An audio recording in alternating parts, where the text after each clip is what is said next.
Hi hello ಎಲ್ರಿಗೂ ನಮಸ್ಕಾರ. ಎಲ್ಲರೂ ಹೇಗಿದ್ದೀರಾ? ಐ ಹೋಪ್ ಎಲ್ಲರೂ ಚೆನ್ನಾಗಿದ್ದೀರಾ ಅಂತ ಅನ್ಕೋತೀನಿ. ನಾನು ಈ ವಿಡಿಯೋ ಮಾಡೋದಕ್ಕೆ ಒಂದು ಕಾರಣ ಇದೆ, ಹಾಗೆ ಅಪ್ಲೋಡ್ ಮಾಡೋದಕ್ಕೂ ಕೂಡ ಒಂದು ಕಾರಣ ಇದೆ. ನಾನು ಈ ವಿಡಿಯೋನ ಮಾಡೋದಕ್ಕೆ ಕಾರಣ ಮೊದಲು ಹೇಳ್ಬಿಡ್ತೀನಿ. ಯಾಕೆ ಅಂತಂದರೆ, ನನ್ನ ಮಗ ಮೊದಲನೇ ಸರಿ ಸ್ಕೂಲಿಗೆ ಹೋಗ್ತಾ ಇದ್ದಾನೆ.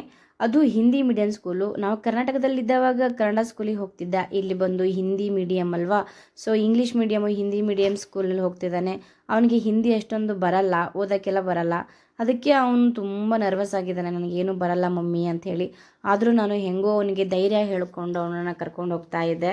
ಸ್ಕೂಲಿಗೆ ಕರ್ಕೊಂಡು ಹೋಗುವಾಗ ಅವನು ಕೇಳ್ತಾ ಇದ್ದ, ಮಮ್ಮಿ ನನಗೆ ಇಲ್ಲಿ ಯಾರು ಫ್ರೆಂಡ್ಸ್ ಇಲ್ಲ, ನನಗೆ ಸರಿಯಾಗಿ ಹಿಂದಿ ಕೂಡ ನಾನು ಏನು ಮಾಡಲಿ, ಟೀಚರು ಕೂಡ ನನಗೆ ಗೊತ್ತಿಲ್ಲ, ಹೊಸದಾಗಿರೋ ಸ್ಕೂಲು, ಹೊಸದಾಗಿರೋ ಫ್ರೆಂಡ್ಸು, ಹೊಸದಾಗಿರೋ ವಾತಾವರಣ, ನಾನು ಏನು ಮಾಡಲಿ ಅಂತ ಕೇಳ್ತಾ ಇರುವಾಗ ನಾನು ಅವನಿಗೆ ಚೆನ್ನಾಗಿ ಹೇಳಿದೆ, ನೋಡು ಮಗ, ಏನೇ ಆಗಲಿ ನೀನು ಚೆನ್ನಾಗಿ ಓದಬೇಕು ಅಂದರೆ ಇದನ್ನೆಲ್ಲ ಫೇಸ್ ಮಾಡಲೇಬೇಕು ಅಂಥೇಳಿ.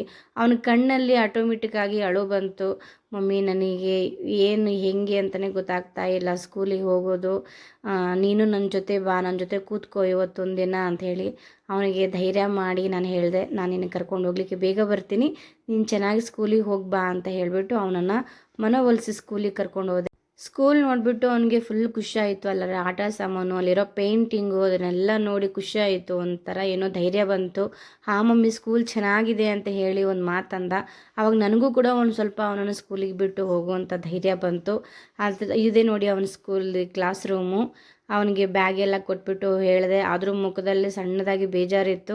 ಆದರೂ ಕೂಡ ಮಮ್ಮಿಗೆ ಬಾಯ್ ಹೇಳ್ದ. ಅವನನ್ನು ಸ್ಕೂಲಿಗೆ ಬಿಡೋದಕ್ಕೆ ಎಷ್ಟು ಬೇಜಾರಿತ್ತು, ಸ್ಕೂಲಿಗೆ ಬಿಟ್ಟು ಹೋಗುವಾಗ ಕೂಡ ನನಗೂ ಅಷ್ಟೇ ಬೇಜಾರಾಗ್ತಾ ಇತ್ತು. ಆಗ ನನಗನ್ಸಿದ್ದು ಇಷ್ಟೇ, ನನಗೆ ಯಾವ ಥರ ಫೀಲ್ ಆಗ್ತಿದೆಯೋ ಎಲ್ಲ ತಾಯಂದಿರು ಕೂಡ ಇದೇ ಥರ ಫೀಲ್ ಆಗುತ್ತೆ ಅಂತ ಅಂದ್ಕೊಂಡು ನಾನು ಮನೆಗೆ ಬಂದೆ. ನಿಜ ಹೇಳಿ, ತಾಯಿ ಅನ್ನೋಳು ಎಷ್ಟು ಕಷ್ಟಪಟ್ಟು ಮಕ್ಕಳನ್ನು ಬೆಳೆಸ್ತಾಳೆ, ಮಾಡ್ತಾಳೆ. ಆದರೆ ಈ ನೆನಪುಗಳನ್ನು ಅವಳು ಯಾವತ್ತೂ ಮರೆಯಲ್ಲ ಅಲ್ವಾ? ನಿಮ್ಮ ಜೀವನದಲ್ಲೂ ಕೂಡ ಇದೇ ಥರ ಆಗಿದ್ದರೆ ದಯವಿಟ್ಟು ಕಮೆಂಟ್ ಮಾಡಿ, ಹಾಗೆ ಲೈಕ್ ಮಾಡಿ. Thank you.